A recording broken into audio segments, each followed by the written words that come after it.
fantastic. I think we actually have a good group of people here joining us via the miracle of technology, and some here tonight. I thank you for being here as well too. Just a reminder, coming up in 2026, we are making our calendar for the workshops. It's almost complete, and you'll always get more out of being there in person. I think there's an interaction that happens at the 3D level that doesn't happen through Zoom screens and so forth. And number two is that there's always going to be, not always, but often there's some swag and some giveaways too. And that's only for those people who are there for the class. So anyway, so this class night is actually about holiday stress. Now it looks kind of ironic. We haven't even had Thanksgiving yet, and we have this person juggling all these presents, but before we know it, we'll be there. And so what I find is, I think the expectations on you as a person have gotten higher and more difficult in just the 25 years I've been practicing back here in Lincoln. We see, I can remember one time I went into a store, a retail store, and I was there the day after Labor Day, and they already had the Christmas section put up. I thought, boy, we have blended these things together. And so this whole cavalcade of expectations and basically it's a form of stress of all different types. You know, it's the expectations of buying gifts, as they say, with money we don't have, for people that we don't even like. Number two is there's the chemical stress of all the nutrition stuff, and then of course there's the frantic nature of things like the scarcity of, will there be any of these things left in the store, the Black Friday carnage that happens sometimes. So all this stuff starts, and then we go through Halloween, all the candy there. There's Thanksgiving, which is typically a holiday now of overindulgence, and then Christmas, New Year's, Valentine's, the Super Bowl. And by the time you get to March, people are saying, my goodness, I am sick and bloated, and I don't like how I look or feel.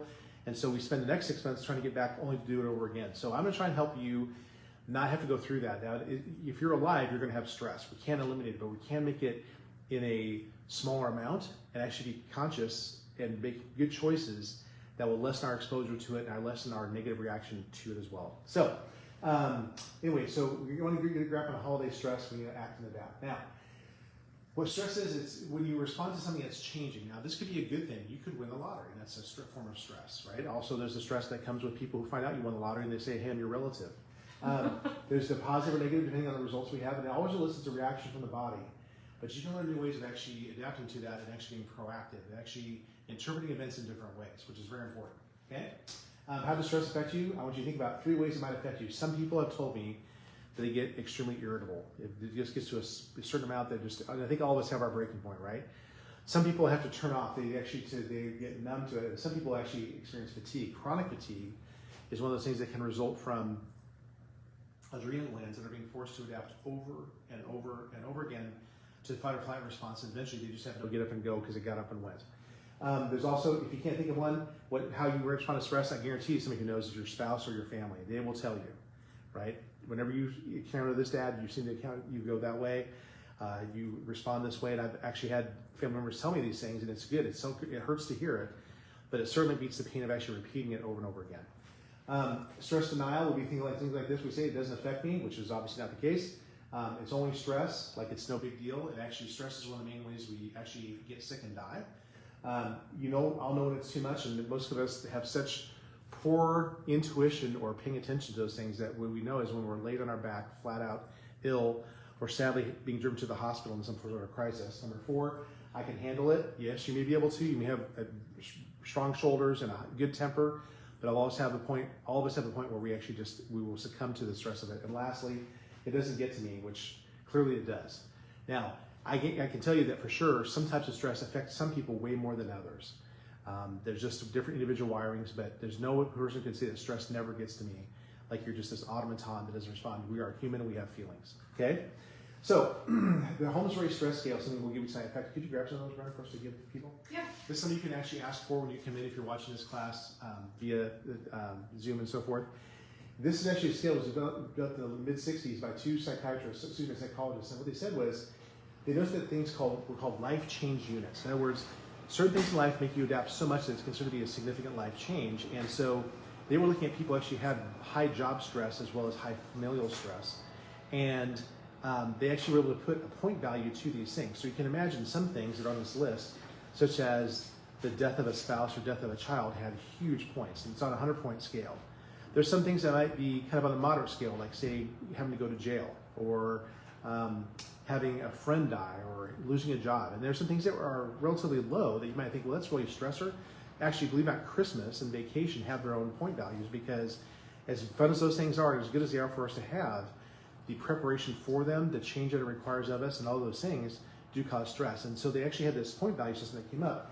What they showed was that you think about the Griswold family in 90 minutes in that Christmas Vacation show, they probably go through 300 points.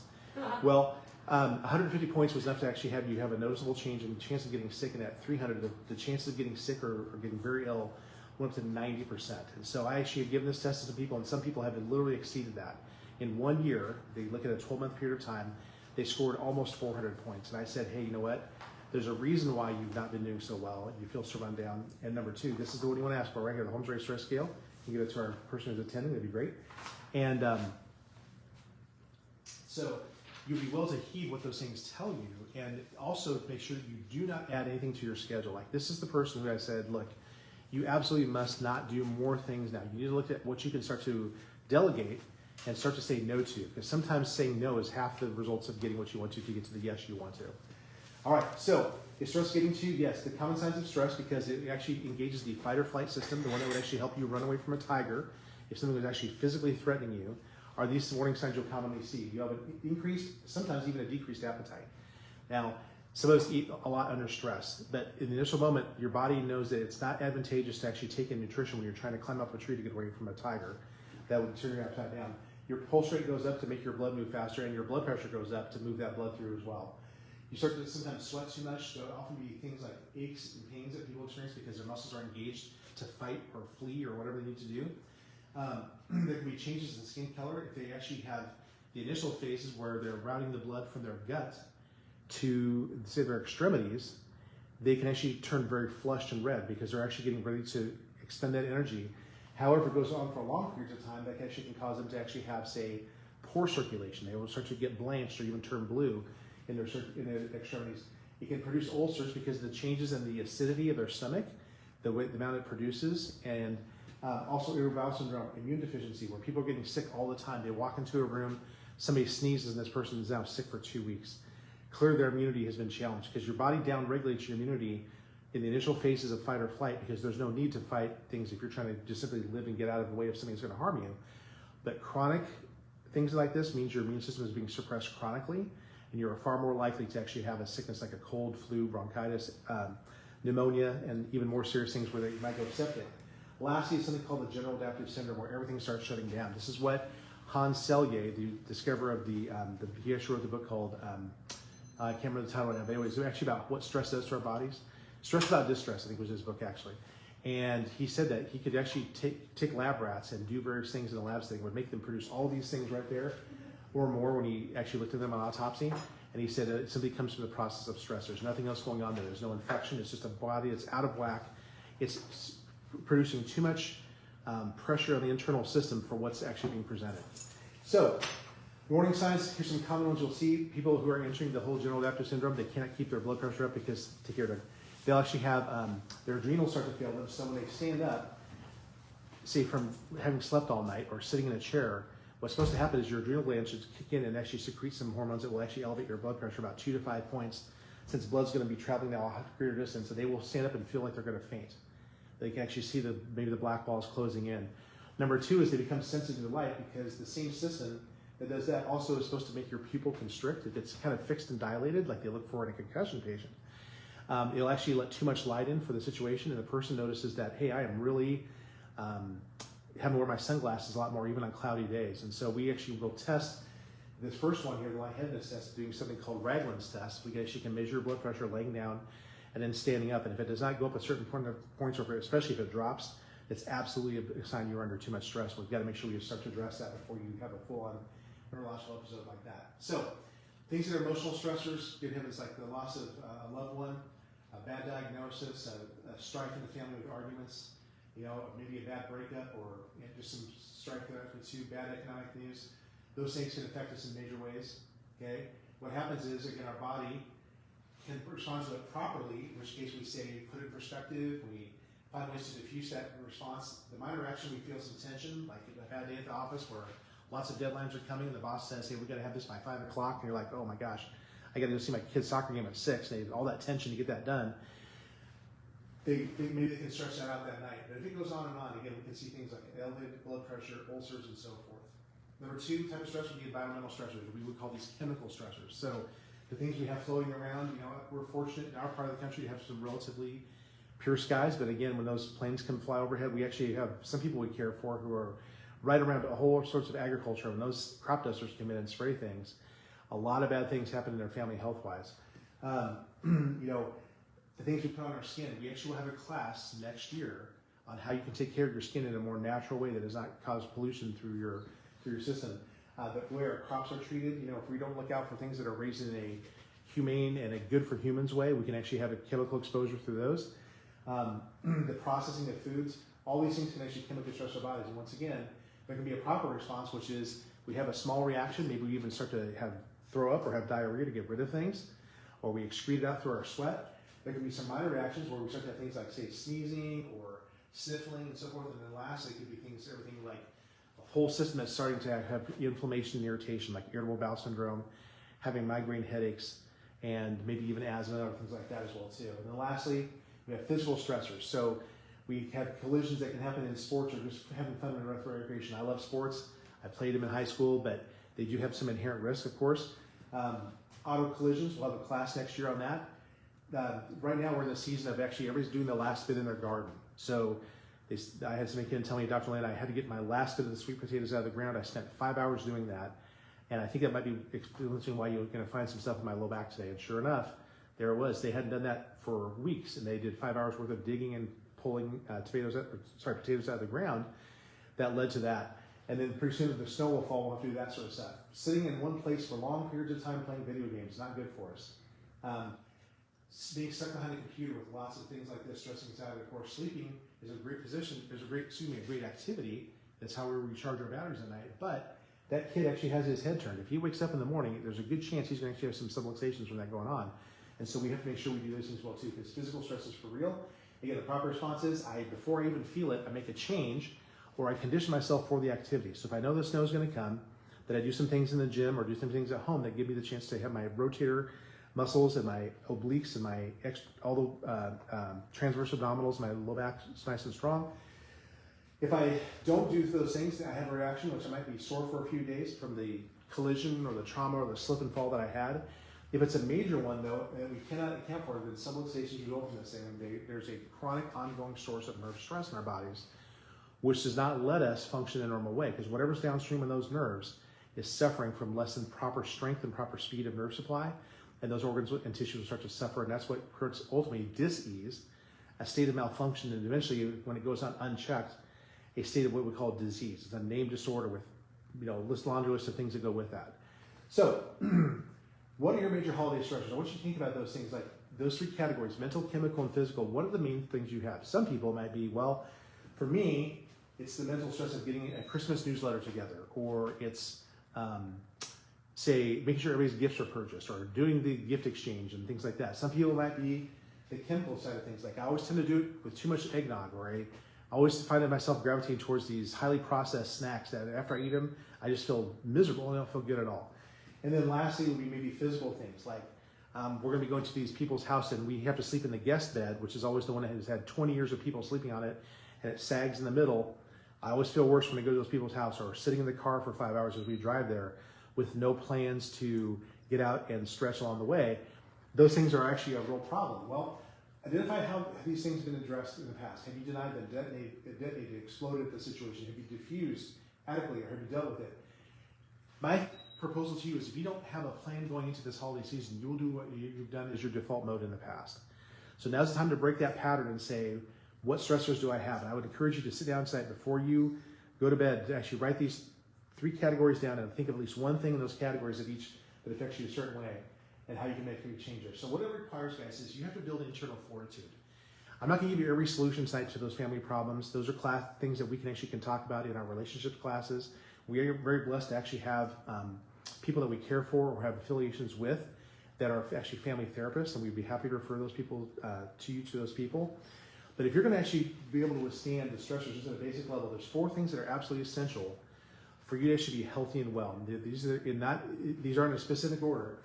One is, you're going to make sure that you're actually giving yourself the chemical building blocks and fueling material to run your body well. So again, the choices we make with regards to our food, makes a world of difference. The quality and the quantity of things you eat makes a difference. And this time of year, it's not that we typically don't eat enough. It's that we eat way too much, way too many calories of the wrong kind for the activity level that we're doing. And so number 3 would be water. We have to be sure to stay hydrated. If we can live without food maybe 60 days, you can only live without water maybe 3 to 7 days tops. Dehydration will kill you much faster than will lack of food. And again, is the problem this time of year that people are drinking too much water? Typically not. They drink too much of other things like sweetened juice beverages. They drink too much alcohol. They drink too much, very rich things like eggnog. You can have those to some degree, but my goodness, if you're doing a lot of this stuff and overrolling your system, not good. Even more basic than those things is oxygen. You have to have oxygen right every cell in your body. That's something you live without at most maybe 5 to 6 or 7 minutes. That's it. Okay. So again, what are things that we do that diminish oxygen supply? Well, often we're indoors where there's a lot of, not getting the fresh breezes going through like we do in the summer, sitting around too much. Exercise is a great way to elevate your oxygen levels in your system. It's a fantastic thing to do. And most of us, sometimes if your main form of exercise is exercising outdoors, there's a high chance you're going to actually be diminished how much oxygen you get. Sitting with poor posture, which we're indoors now a lot more than ever in the summer. So if you say we're a pickleball person in the summer and now you're sitting on a sofa with rounded shoulders and forward head posture, you're literally cutting the oxygen supply to your body by 1/3 unless you're breathing faster, which most of us aren't. And then, of course, the last one is nerve supply. If you can live without nerve supply that long. If you cut the nerves to any part of the body, from a functional standpoint, it is now dead. It may take time to show the withering and all the cell processes that go through, but if there's no communication, there's no life. And so how do we create poor nerve supply? Well, again, I would say subluxation has got to be number 1. When your spine is not normal, when you have abnormal posture or specific segments of your spine that are out of place, nerves diminish their strength and speed of impulses. It's been measured now. We know that. It's just anatomically and physiologically true. You can also get that way by numbing yourself, like just, doing hours and hours of doom scrolling or watching doing what they call a bed rot, where you sit and watch 70 hours of TV at one time. That really does not promote good brain waves and good brain health activity as well too. So how can we actually make these things better? So nourishment, avoid junk food and eat good food. That goes without saying almost, but again, a good rule of thumb would be what, Jack LaLanne said. He was a chiropractor who actually had his health show years ago on TV. And he said that if my dietary thing is this: if man made it, I don't eat it. If God made it, I do. I think that makes a lot of sense, right? So these things here in this grocery cart are things that show up on the planet. Pretty much I've got to put them there. Lettuce, oranges, onions, celery, beans. All those things are good stuff. And so the minimal processing thing is a good rule of thumb. The more steps something went through to get onto your plate, more good stuff has typically been taken out. More preservatives and bad stuff have been put in. And it's going to hang around your system a lot more as bad fat and bad weight. Okay? Water.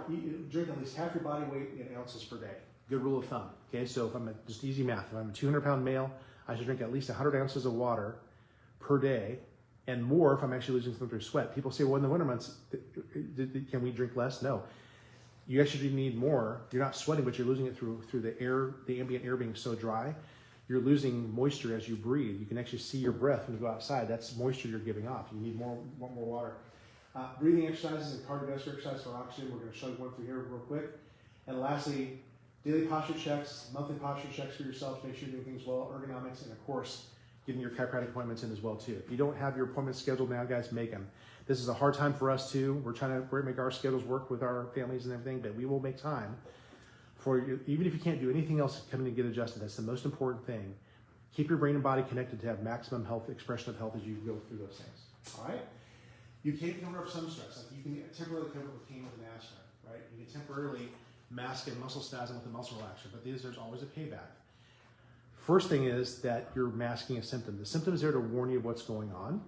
And so if you actually are, say, experiencing a pain and you go to push your body past the point where it doesn't hurt anymore because the aspirin's in your system, when the aspirin wears off, you will realize how much damage you've caused. Number 2 is all these medications have side effects, right? For example, aspirin is very hard on your GI system. It can cause stress there. It actually can cause thinning of your blood to a point that actually there can be some issues with that as well. Muscle relaxers don't just target the muscle that's in spasm, they target the whole body. And a lot of people who actually take muscle relaxers will actually feel sleepy, groggy, they can lose bowel and bladder, they can lose continence. So these are only temporary solutions, and always a payback when you do things that way. You can't cover up your posture. What a stressed person looks like, if you can imagine that, the defensive posture, where people actually have their shoulders rolled in, their thoracic spine is flexed, and their head is forward. That's a defensive posture, trying to protect yourself from the world. A confident person has their shoulders back, palms out, head forward over their shoulders, or head over their shoulders, and that's a great way to be, okay? This would be one way you would manifest the person who actually has stress posture. And now, in this case, on the right-hand side especially, gravity is winning.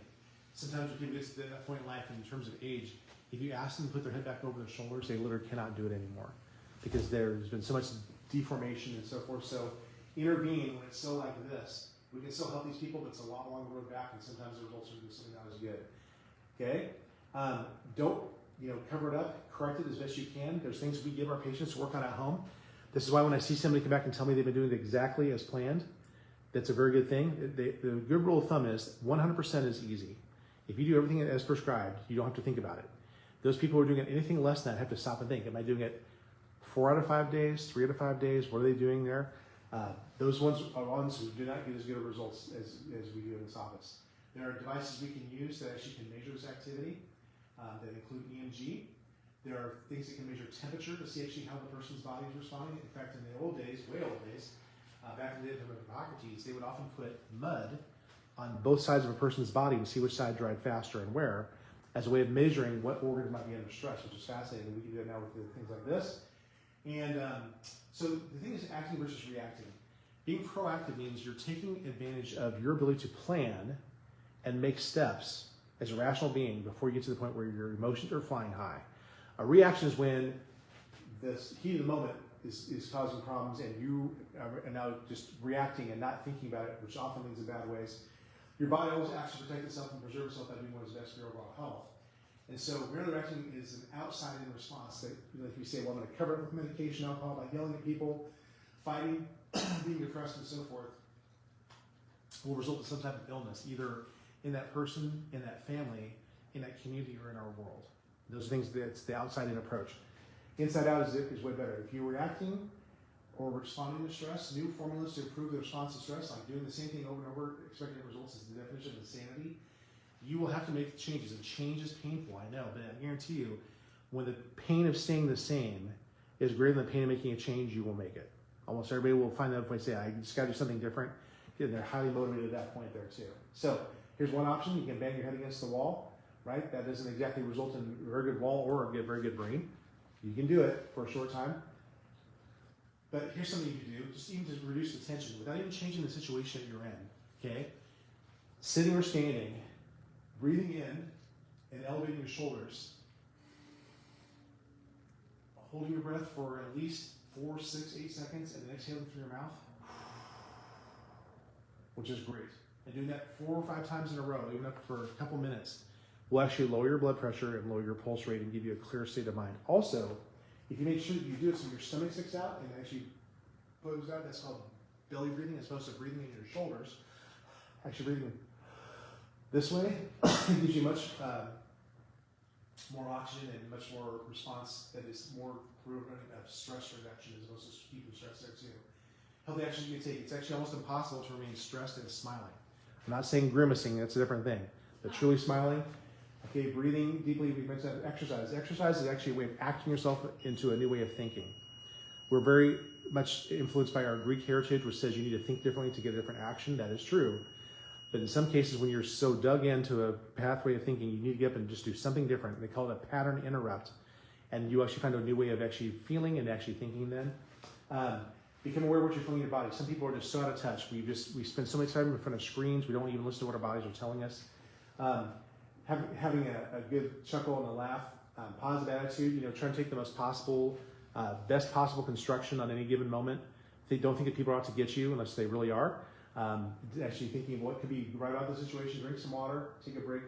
And then if you have to eat something, don't turn to the stress foods that typically have that sort of opioid reaction in our brain, like highly fatty and sugary things. Find something that's healthy, an apple, an orange, a carrot, whatever it is, and eat that instead. Good stuff, okay? Think powerfully positive. Every part of life does have positive and negatives, right? This is the whole thing of you get to make the shot. It's your call. You get to be the referee of your own life. Okay? In the holidays, we actually have things like relationships, right? There's always these situations that we have where, You know, it just seems like we're spending more time together. We have the opportunity to get on each other's nerves, and siblings are great at that. And then there's those situations where it seems like, hey, if these certain subjects come up around the dinner table, there's going to be some words exchange and maybe some people storming off in their separate rooms. That's not good. So let's find ways to actually enjoy the relationships that actually might be more like this. Okay, you know, I'm not saying we're all going to have the hallmark moments like the commercial show, but there's ways we can at least avoid the major landmines that typically happen in those situations. Okay. Number 2, exercise. Don't think of it as being something dreadful, right? Like, oh, I've got to get up and do something. Instead, Jay, I have the opportunity to. Like, if you had been bedridden for a week, you would look for any opportunity you could have to get up and move around. Like, it just feels so good to do it. Well, think of having that same mentality about exercise too, that this is the thing you need to do. And I would say starting the day is the best way to do that. You can end the day this way too, but starting the day, again, you wake up, you're more alert, you actually have a brain that's functioning better, and you're burning off the sugars from the night before maybe, and then also you're getting into your body fat mode sooner too, and you actually will just have a better day doing it that way too. Own the morning, own the day, as they say. Okay? Now, see, if you're an Olympic athlete, that these people understand that, hey, the way my body performs is going to have a lot to do with how my life goes. That's in terms of time, distance, and so forth. I'm saying just getting up and moving is a good thing. Just getting out and even doing a 10-minute walk would be great for you. Okay? Children, sometimes this is the response people have, right? They have less hair, less peace in their lives because of kids, the crazy kid syndrome. But actually, it's a lot of fun. I think back some of the times now, as my kids are actually getting busier in high school and one's in college, I miss those times. I miss them being around. I miss the noise and the interactions that we have there too. So find things you can do with them like this. Maybe involve the kids more in the preparation of the holiday meals. Don't let them get sucked into the, again, doom scrolling or the Nintendo system. Work, we all think of, people that may not know what to work for. Oh my right? goodness. A lot of times there's some end of the year stuff that has to get done. Accountants have faced this. Teachers face this for sure. Things that have to be turned in by a certain deadline. On the other hand, can we actually do this, try to engage there? I think a lot of times if you built up the goodwill throughout the year with your team, if somebody needs some help right before we all take a break for the holidays, you can call in some few favors and say, hey, let's try to get this all done. Even if you have to stay and work a little bit later tonight, that's a great way to go about it, okay? So think about this. There are 3 things you can let go from your daily routine that actually will help you better manage your stress. This is the part of learning how to say no. So if you received 20 invitations to holiday parties and there are 10 days, you're going to be very busy and consuming a lot of snack foods, or you might just say, we politely decline this year, or maybe you just go for, say, 10 or 15 minutes and go on, okay? What 3 things can you add to your daily routine that would help you better manage your stress? Again, if you add in, say, a hydration break and eating some snacks break, if you add in a de-stressing, deep breathing and stretching episode and exercise, and then add in there something you can do on so we have nutrition, chemical, and a mindset thing too. Like actually learn to think about what I want to do, plan your day. Those things can make a world of difference. These would squeeze out the things you might need to let go of as well too. And just remember, guys, this: you don't ignore the signs of stress. If you start to get, say, especially some of your chest tightness, a pounding headache that's not going away, visual changes, listen to your body, what's going on there. Respond, don't react, be thoughtful about it, and act to improve your life, be proactive about those things as well too. We all have stress. What matters is how you respond to that stress. And you can put 2 people in the exact same family, in the exact same situation, and one will have a great time and one will actually have a terrible time. A lot of that is what they brought to the table and actually how they chose to interpret things and actually how they chose to respond to things as well too. Okay? So here's the magic of 1 at the end here. No overwhelm. You get to pick which one. You pick one area, mental, chemical, or physical, you want to work on.